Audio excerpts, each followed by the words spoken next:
see this latest, the one that's active right now, has this black thing, and this one doesn't. So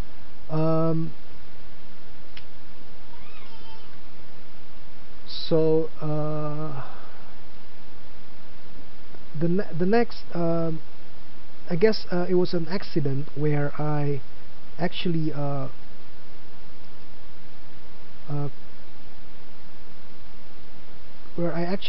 created another Fresnel fall off, and I put this number 39. You can just put it here, 39, and have the side be pure white. So and also is a Fresnel fall off. So this fall off is not this fall off.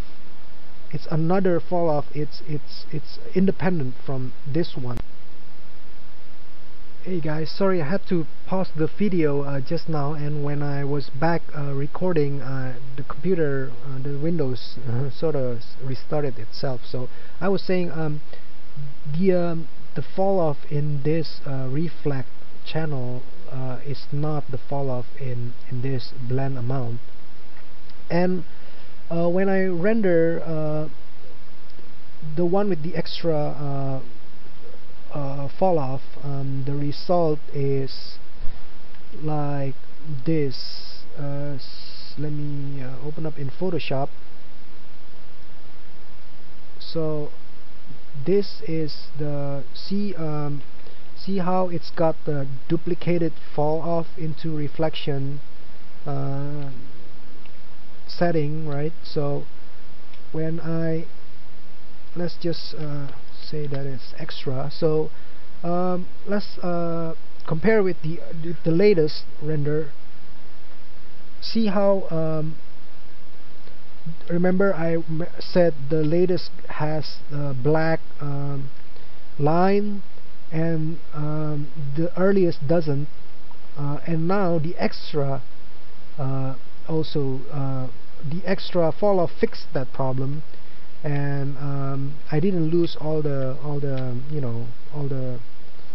these settings, like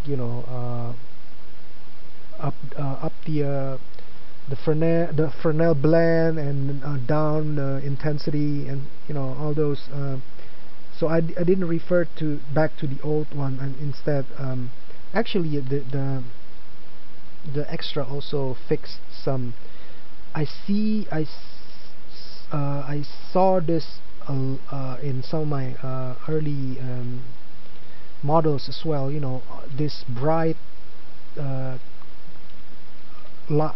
shading on the edges, but basically this fixed it. This fixed it. I was happy with this setup. Well, also after a couple seconds, actually I realized that this is also another problem that I had to fix. So my next test render, I decided it's a bump issue. So the next setting is, as you can see, no bump. So doing this, there's a lot of fixing, and if you can identify what the problem is, I guess it requires experience, I guess, and patience. Not that I'm saying that I'm that experienced, but now that the no bump, I'm looking at this. This is just little issue, because but no problem there. I didn't consider that a big issue. With higher resolution sculpt and better anti-aliasing, the issue, this will be gone. I know from previous experiences, but now when I see this, I feel that this shader is now complete. It is largely sorry, I had the Windows crashed before, so I haven't reopened the Adam Lewis's setup, but I started from here, and I did some tweaks, and it worked for me at least. So the next test render here is just when I move the light, the V-Ray light to like a front to a top light slightly above. This one's very frontal, and I can already see that I get that soft looking that I want, but also I can retain the smaller shadows, and I got all this nice specular, and this bump wasn't even the final version, but it didn't differ much from this one anyway. So after this point, obviously I was very happy with the shader. And remember earlier I mentioned from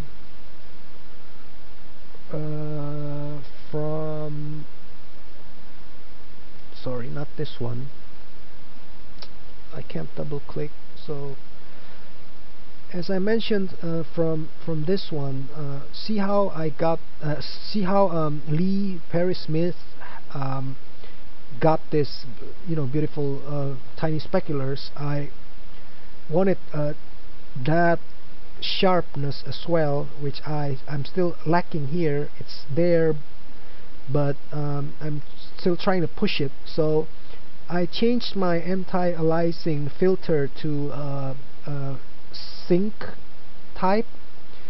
Let me open up my 3D Studio Max real quick. So I changed it to a sync with a value of 9.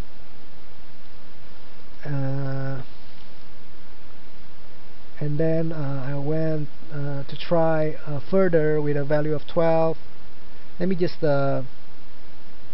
compare it. So this I'll close this one because we fixed this problem, and now we are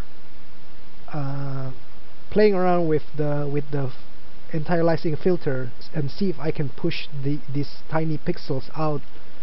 And let's compare.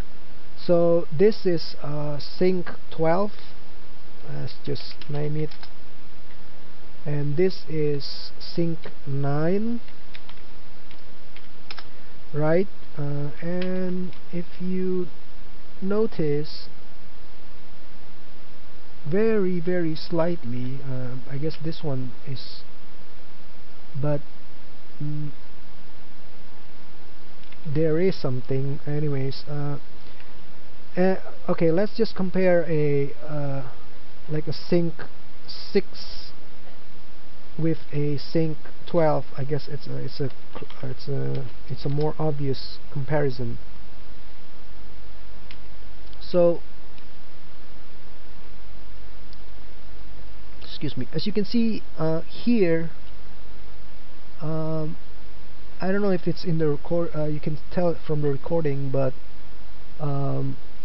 the sync 12 has slightly more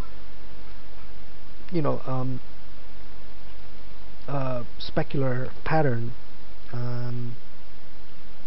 but there's a problem as well with the sync 12, because there's a very heavy ringing, something like this. So even the 6 one has it, but in the end, I when I rendered a full 5K res, it was so the ringing wasn't much of an issue. So I ended up rendering with not as high. The default is 3, by the way. Anyway, so oh yeah, if you let's just finish this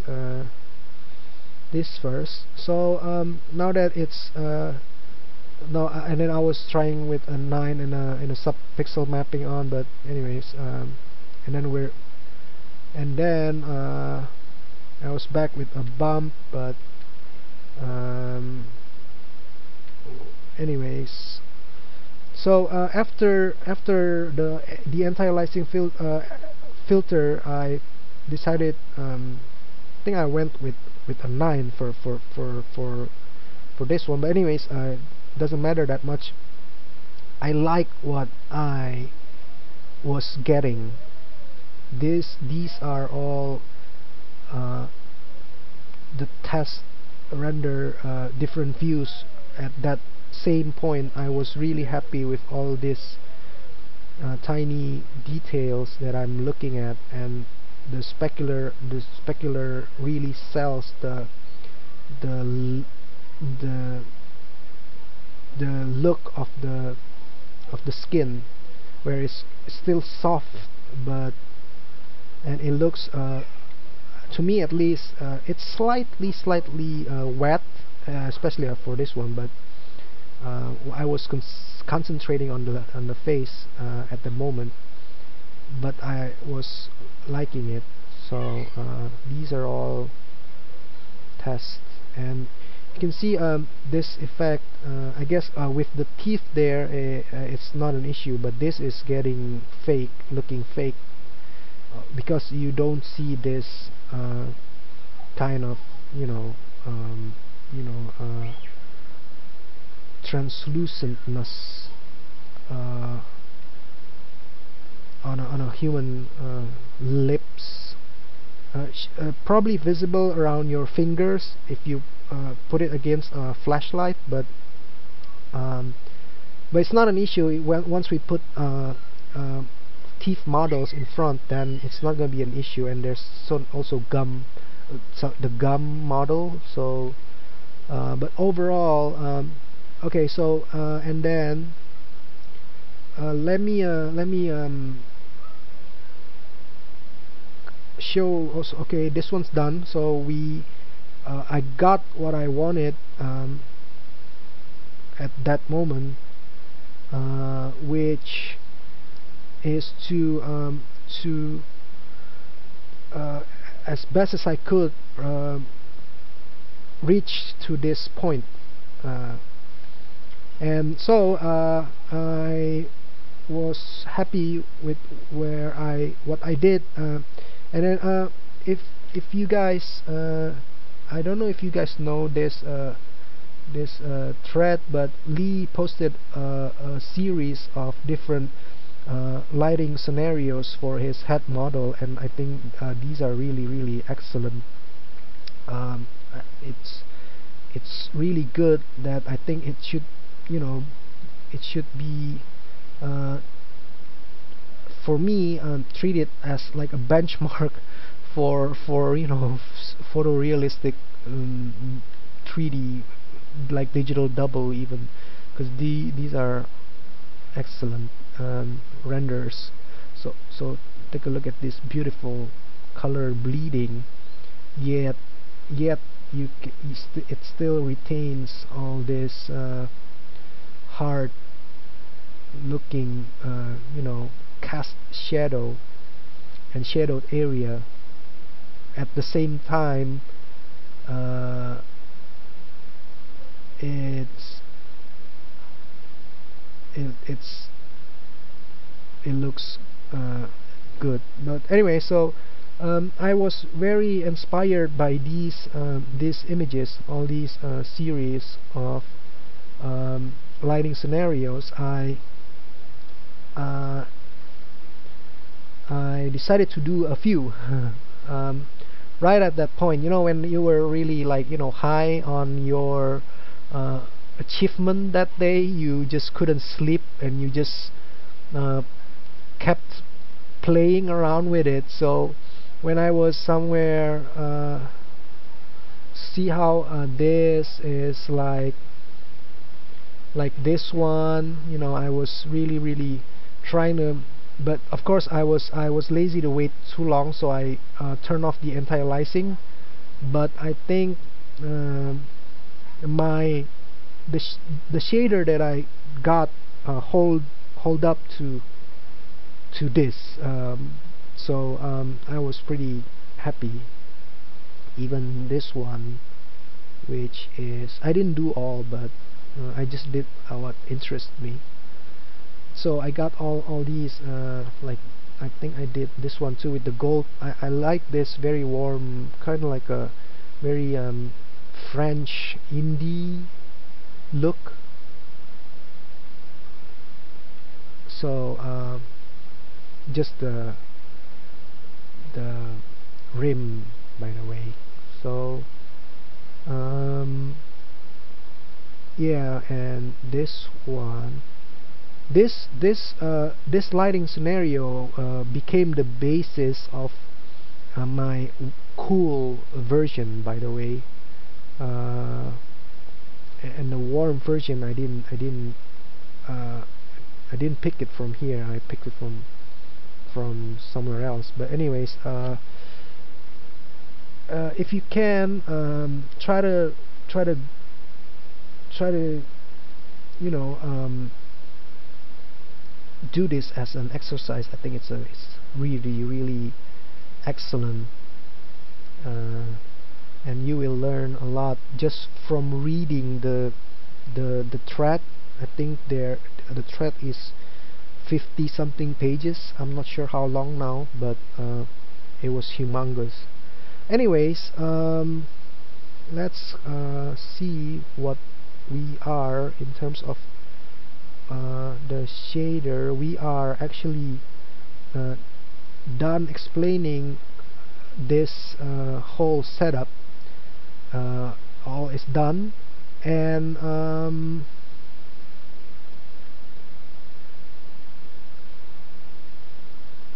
we will move on to the lighting and render settings, which will be much simpler, less confusing, very straightforward stuff, I promise. Anyways, that is the shader part. Probably it's a lot to take, but you can just replay the videos and try to process the information slowly. Or anyways, we will continue with the lighting section. So but let me first pause the video and I will come back. Hey guys, welcome back. Let's continue with the lighting section, and let's just open up the file.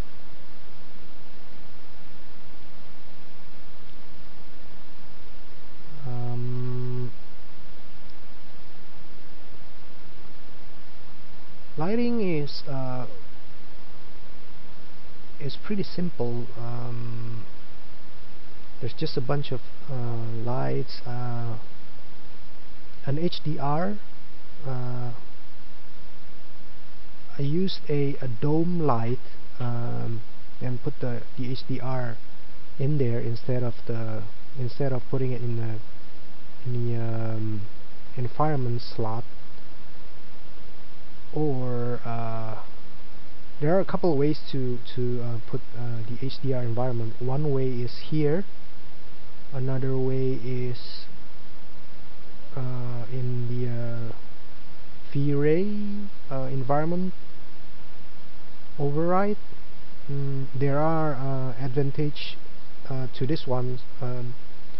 You can split the environment and reflection to, say for example, this one has a higher, reflection has a higher multiplier, or different HDR map even.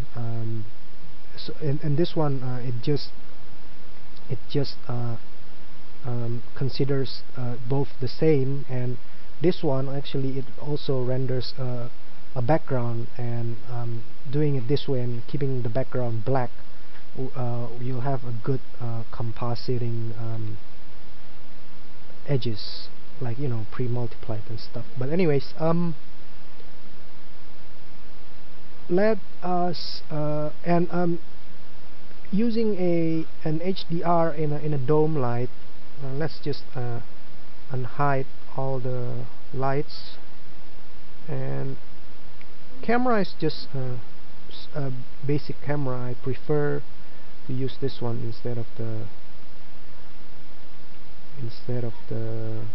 VRay one. I guess I'm just used to it more. We'll talk about this when we get to setting up Z-depth, I guess, but very basic. So I was saying, the dome light, there is another advantage to using dome light. Hold on one second. Let me hide the hair as well, because again, screen capture is killing my performance. So there is also an advantage to using HDR, using a dome light in an HDR. Sorry, using a dome light, putting an HDR map into a dome light texture. Okay, so I had that HDR. Let's just instance one real quick. Give it a second to load the shader balls. Okay, we'll just drag an instance, and the HDR map that I use, I got it from the Smart IBL website. Definitely check that website out. Very nice website. And if I can't, okay, I got the double click.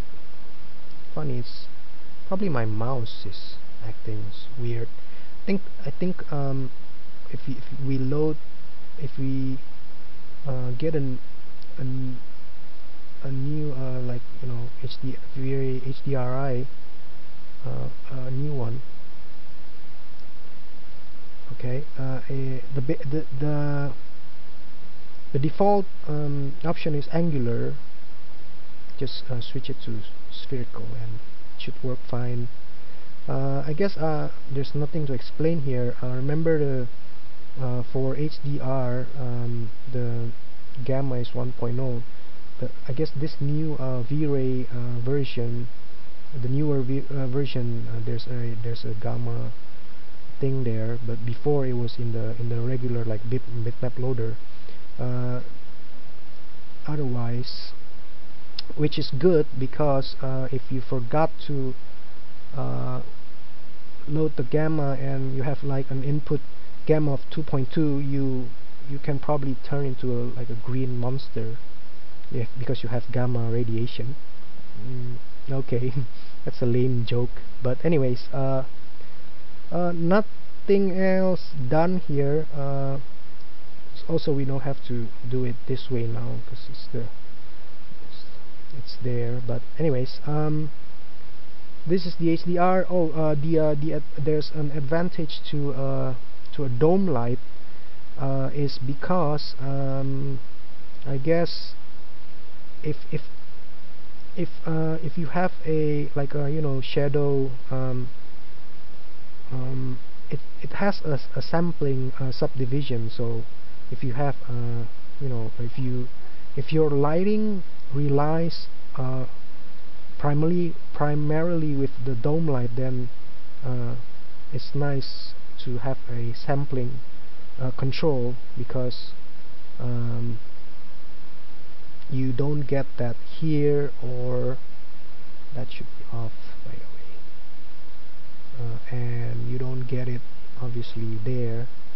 So I think that is just the one advantage. You can obviously also since it's like a regular direct light, you can split the specular and diffuse if you want, which is pretty handy. I don't use it all the time, but forgot why I chose to use it, but I used it anyway. So give it a second. It's freezing. Okay, hopefully we get a good performance. There's no issue. Okay, so keep going. So that's the HDR dome. What else do we have? Let's just minimize this. Oh, yeah, and let's use the light lister instead. Okay, so let's go over probably the light. Just very simple and real quick, one by one. Also, let me get rid of this prefix, because I was doing stuffs with. Let's just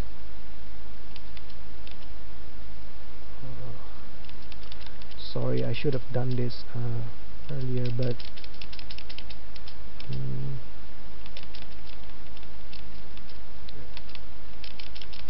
anyways, just give it one more second, and we will also let me refresh my memory with what I have. Okay, so that's the dome light. That's the intensity. Color, it will be derived from the HDR. If you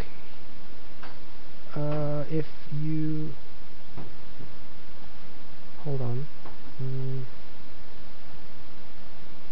Well, if you hit the visible, then it can render.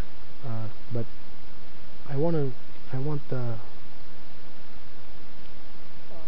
because I was comping my render layers, even the background was comped, so I wanted a pure black for the background. I don't want to have edge issue when I comp my stuffs. So other than that, there's really nothing to this. We'll just hide one by one after we finish discussing. There's a light. Let me see if I can probably do a better way with a. Also, by the way, I was rendering my warm version at frame 10, because I was rotating the eyeballs. So the two versions earlier, I rotated in a single max file, but I split into two keyframes, so I have the instead of two pairs of eyeball, if that makes sense. Anyways, let's try to just very simply use this, and we'll kill the dome light. Well, the dome light I think doesn't we'll kill all the lights and just turn it on one by one, I guess. Okay, so it should be black, but I guess if we put a dome light there, then it's showing. Probably. Oh, anyways, never mind. Okay, so the first light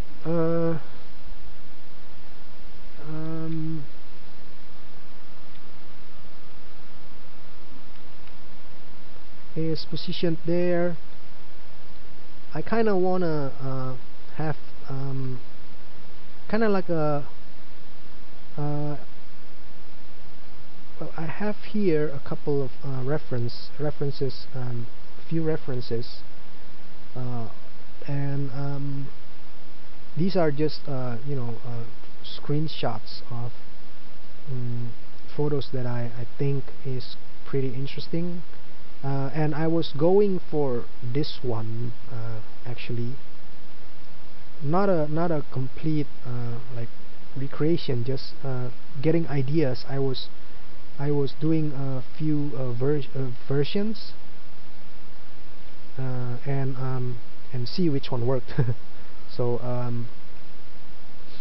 I was going for like a left right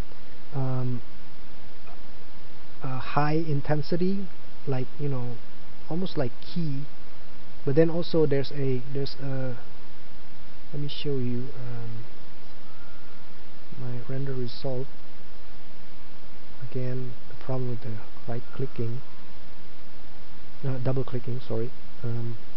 So I was kind of going for a strong left and right, and then also another higher above. I was kind of going primarily with this lighting idea. So that's what I was shooting for, but again, it's not like a complete recreation, because I found when I was doing my lighting test, I got this test render. This is obviously the earlier test render. I like this a lot, like a slightly cool rim light, and a very very interior fill, and another key light source. So but then this is obviously too yellow for my taste, so I was going for a more desaturated version. But this is the exact HDR that I use in this final warm render. It's the exact same HDR. You can see the thing there, the HDR. So it's kind of like a combination between this one and the stand with the flag at the background that I showed you a minute ago. Anyways, so I was going for that. Let me just reopen that one real quick. Okay, I was going for that one. So there's a left and right. See, this is left and right, and obviously the next obvious one is the top one. And let me show you the light size. Okay, so light size is important because it determines your shadow sharpness, and the new version, I like it a lot because you can actually see in the OpenGL the area shadow softness. That is awesome, by the way. So keep in mind with light size. Setting wise, there's not much to it really. Okay, there's also a top, but this is a split. This one is just the diffuse, that hence the dash diffuse at the end, and there's another one, split specular and reflection. Okay. I guess I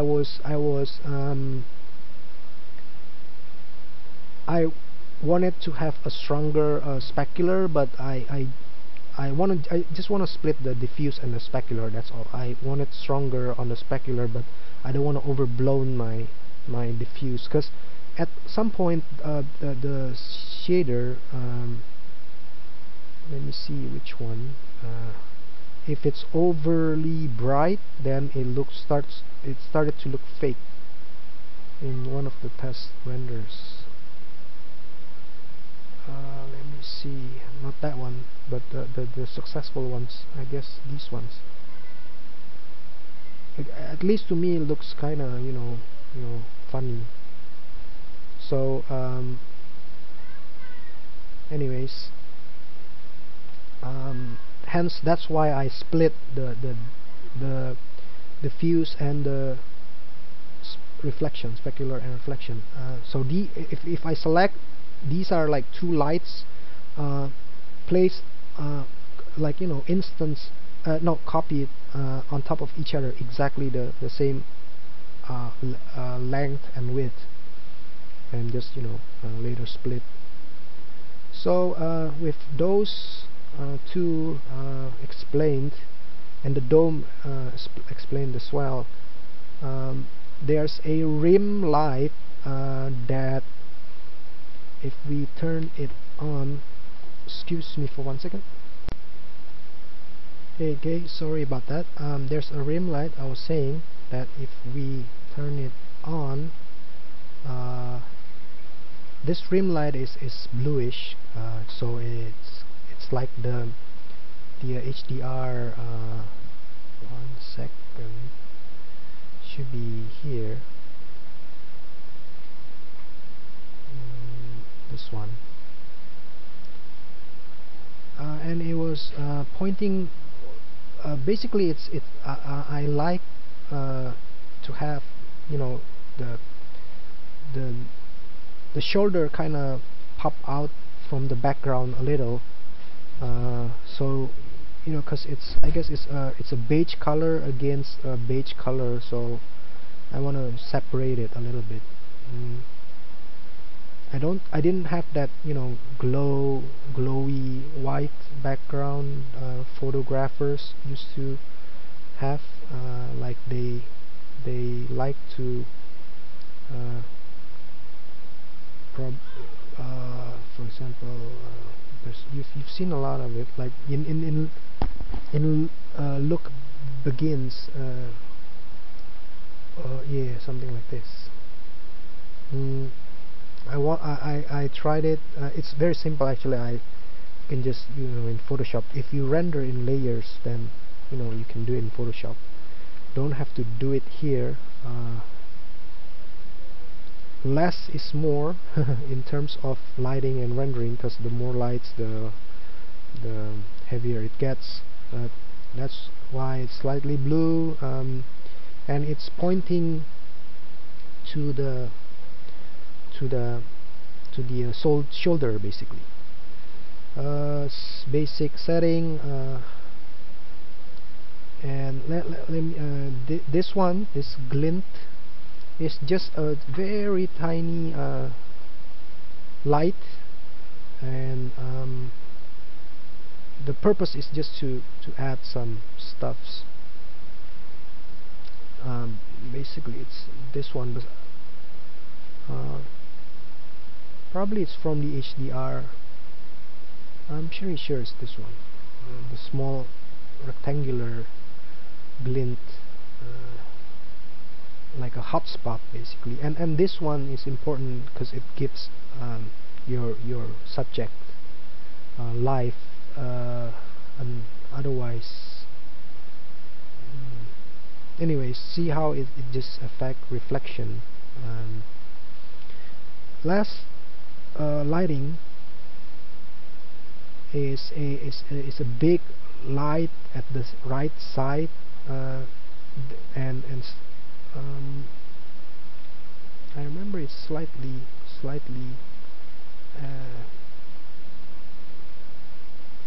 okay. Anyways, so this one is just to capture, to give the shirt more specular. Let me just turn the other ones off and see what's the lighting contribution. Oh, okay. So it gives this kind of because if you study shirts, they have Fresnel on their edges, like Fresnel reflection. It's just the way nature is. So this one's just to emphasize this Fresnel thing. I also I'm pretty sure I have a Fresnel fall off, yes, in the thing, in the shirt. By the way, this is the warm shirt, beige silk. I hope it does look like silk, but I guess it's not. I don't know. And you know, play around with the curves along with this. Then you can, you know, tweak it to get this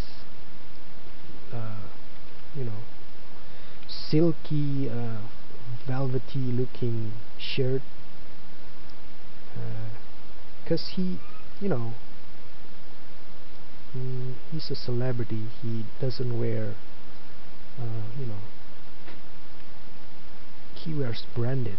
Just kidding. Anyways, that's all for the light. Told you it's simple, very straightforward. Render settings, as I mentioned, give it 1 second. Okay, continuing, render setting,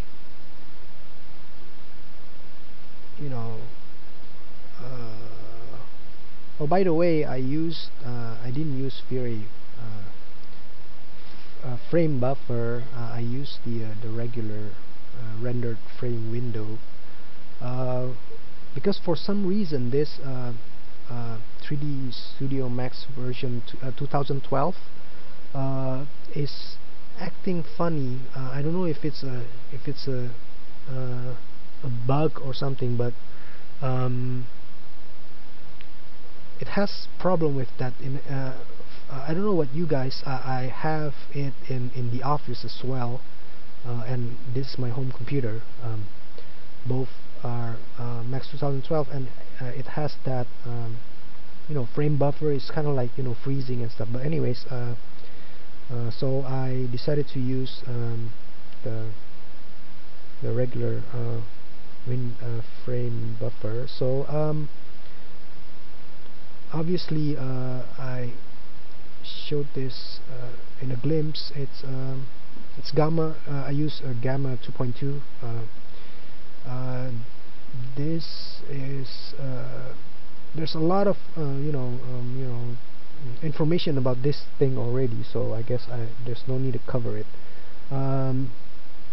So the default displacement is checked, but I just turn it off. I don't wanna. I guess it's just a habit, because you know, I'm scared with displacement. You can have a look. Nothing special here, I guess. This one try do try not to leave this at 0. Click the increase button once, and what this secondary race bias is, you can just Google it. This is actually pretty important stuff, but it's it doesn't have to do with a photorealistic thing, though. It's got to do with some rendering thing. But anyways, sorry, I'm blabbering. But anyways, moving on, I'll just point the important settings. I'm not going to go through each one by one. Okay, for my final render, I actually used a fixed. I don't use this one. There's a reason for that. And there you go. This is my sync filter that I mentioned earlier. But anyways, there's a reason for a fixed anti-aliasing, because in my test renders I was having let me show you more issues. Hold on 1 second, let me write that down. More issues, like more pattern issue. And if you Google about it, fixed image sampling can usually eliminate the problem, and it did. So if I show you the comparison with the earlier test render, not this one, but have to locate it anyways.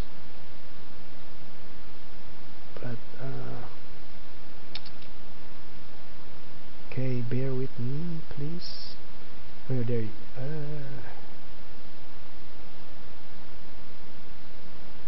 Oh, there you go. This one, shirt.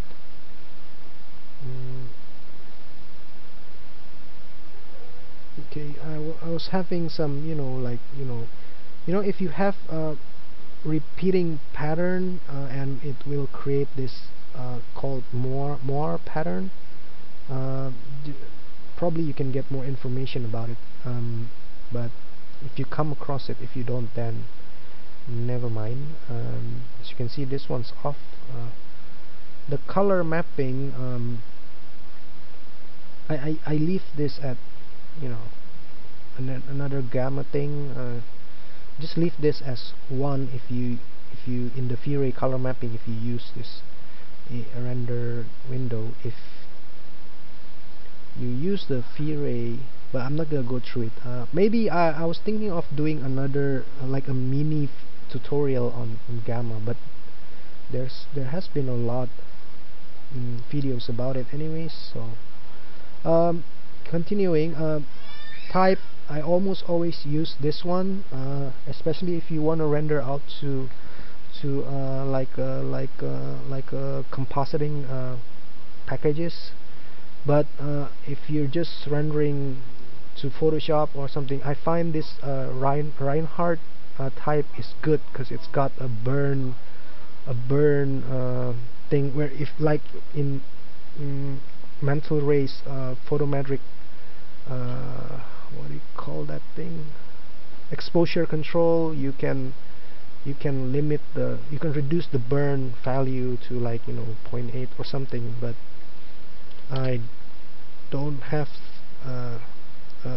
issue with that, so I just use a regular linear multiply.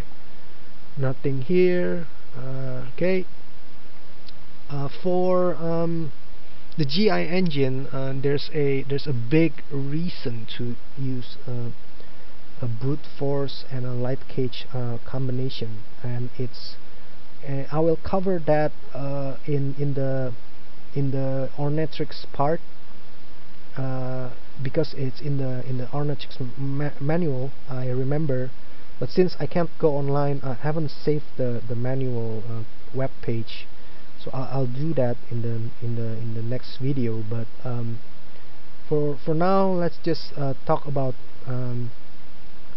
the settings and brute force. If you're not using an adaptive, this is probably not enough. Probably at least 32 or 64, I guess. But since it's adaptive, the default one should be just fine. This is just basic, was working enough. So anyways, if you do interior, probably for your test render, you can go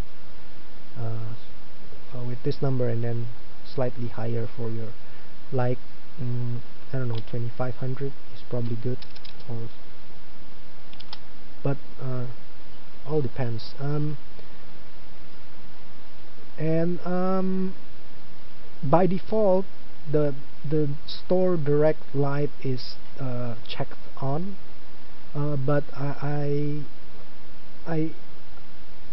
find well, what store direct light does is basically these are all direct lights, right? VRay plane lights, or regular spotlight or whatever, will the light gauge calculation will sort of like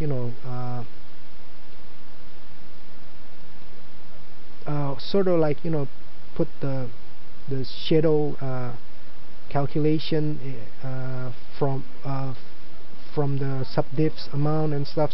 It just generally gives a poorer result. So at least that's based on my experience. So I tick this off. It does render slower,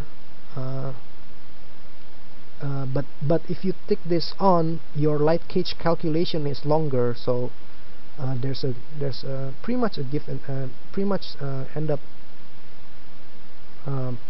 probably still longer if you untick this. But anyways, nothing there. And then going here, for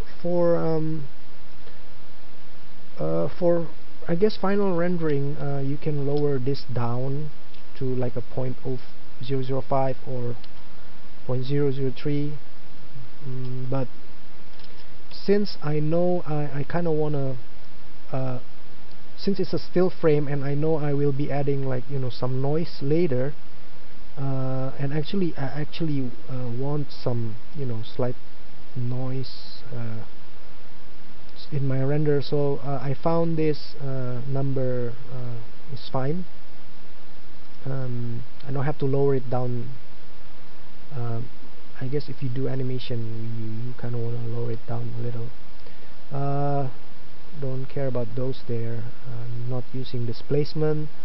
Okay, this is very important. The default value is 400. This is your RAM, how much RAM you allow VRay to use before it starts dumping the memory and reload what the bucket sees. But anyways, just the good way to figure this number out is if you have however much RAM you have. This is just an 8 gig RAM machine, and just 80% probably is so 0.8 from like 8,000, so around 6.4. I just lower it down slightly. Anyways, you can go 6.4. Also, if you have memory issue, I was having a memory issue with this because I was rendering my final render pretty large. Hold on one second. Okay, sorry for the cut. I was saying I was having memory issue because I was rendering pretty large, and so you can probably this is the bucket size that you're rendering with, so you can lower it down to like this or even lower, I guess. But it's if your bucket is slower, if your bucket is smaller, it'll end up rendering actually the total render time will be slower. And if you are like doing probably test renders, you can probably bump it up like so. It all depends on the memory, but if you have enough, then go for it. And this one, I think the default, this doesn't have to do with render time. It's just the way the bucket reveals the render. So like I think the default is triangulation, I think, but I kind of just prefer like a scan line, or sometimes left to right. Oh, and if you the interesting part is if you hit this one, then you reverse the sequence, then it goes right to left. This is actually useful, like, you know, top to bottom or left to right. It's useful if you are in a crunch and you have all your, you know, lighting calculation.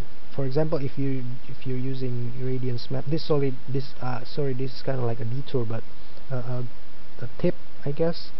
If you are using all cached lighting, like, you know, calculation that can be saved. For example, if you're already saving, and then once those are saved, right, you can just use probably, you know, two computers and render the same image. Like, one is top to bottom, and if you reverse the sequence bottom to top, and then you get, you know, two computers working to crunch your rendering. Anyways, we'll leave this. And then these are the render elements. I didn't set this up for like compositing. I put the reflection, refraction, and specular passes out just in case I need it. But in the end, I didn't, you know, I didn't comp the GI on, you know, add the spec, whatever. You know, it's too complicated for this thing. Anyways, so it was active and displayed, but you know, when you're doing test render and you're using like the max regular buff frame window, these keep popping up, and it's pretty annoying. ZDef, I guess, very simply just this one. If you figure out, let me just hide the other camera. Oops. If you just